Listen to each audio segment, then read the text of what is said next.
Bismillahirrahmanirrahim. Assalamualaikum warahmatullahi wabarakatuh. Perkenalkan, nama saya Intan Srinengci dari Prodi PIAUD 6 dengan nomor NIM 11502 19008. Di sini saya akan mereview kelompok 4 Saudari Iin Herniawati dan Yuyun Rahayu yang berjudul Tanda Baca dalam Bahasa Arab dan Sejarahnya. Pengertian tanda baca. Tanda baca adalah suatu bentuk harokat yang digunakan dalam bacaan Al-Quran atau dalam membaca Al-Quran. Tujuan mempelajari tanda baca adalah agar umat Islam mudah membaca kalimat dalam Al-Quran. Kemudian macam-macam tanda baca. Tanda baca harkat atau syakal. Ada patah, ada kasroh, domah, tanwin, tasdid atau syadah, dan sukun. Cara membaca harokat. Harkat patah. Harkat yang terbentuk layaknya garis horizontal kecil yang berada di atas suatu huruf hijaiyah dan melambangkan fonem A. Harkat tersebut untuk menandai huruf hidup. Kemudian ada harkat kasroh. Harkat kasroh yang terbentuk layaknya garis horizontal miring kecil dan berada di bawah satu huruf hijaiyah. Harakat ini melambangkan fonem I. Secara harfiah, kasroh bermakna melanggar. Kemudian ada harakat domah.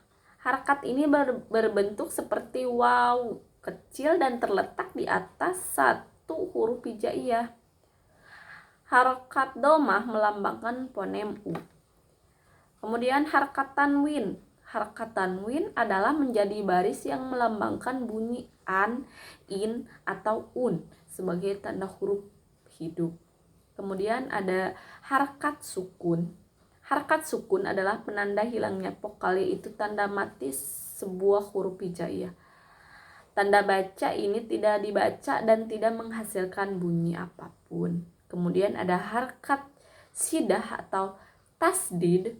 Terakhir harakat sidah atau tasdid yang bermakna tanda baca yang berbunyi tebal atau huruf ganda. Contohnya ada anak atau madda ya. Selanjutnya tanda baca waqaf. Waqaf menurut bahasa artinya berhenti. Waqaf menurut istilah adalah menghentikan sejenak bacaan Al-Quran dengan tujuan untuk bernapas disertai niat untuk kembali melanjutkan bacaan. Dan tanda baca waqaf adalah tanda baca yang digunakan untuk menentukan berhenti atau tidaknya suatu bacaan Al-Quran.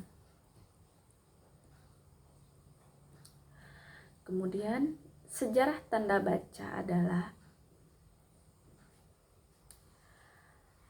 fase 1, Jomah Khalifah Muawiyah bin Abi Sufyan. Peletakan tanda baca i'rab titik pada tiap kalimat oleh Abdul Aswad ad-Dauli. Kemudian fase 2, Abdul Malik bin Marwah 65 Hijriyah, Khalifah ke-5 Umayyah. Pemberian tanda baca titik pada huruf ba ta sa oleh Gubernur Al-Hajjaj bin Yusuf yang dibantu Nasr bin Ashim dan Hai bin Ya'mar. Kemudian fase ketiga, pada masa pemerintah dinasti Abbasiyah, pemberian syakal pada huruf domah, patah, kasroh, sukun. Sekian review dari saya. Mohon maaf bila banyak kekurangan. Wabillahi taufiq wal hidayah. Wassalamualaikum warahmatullahi wabarakatuh.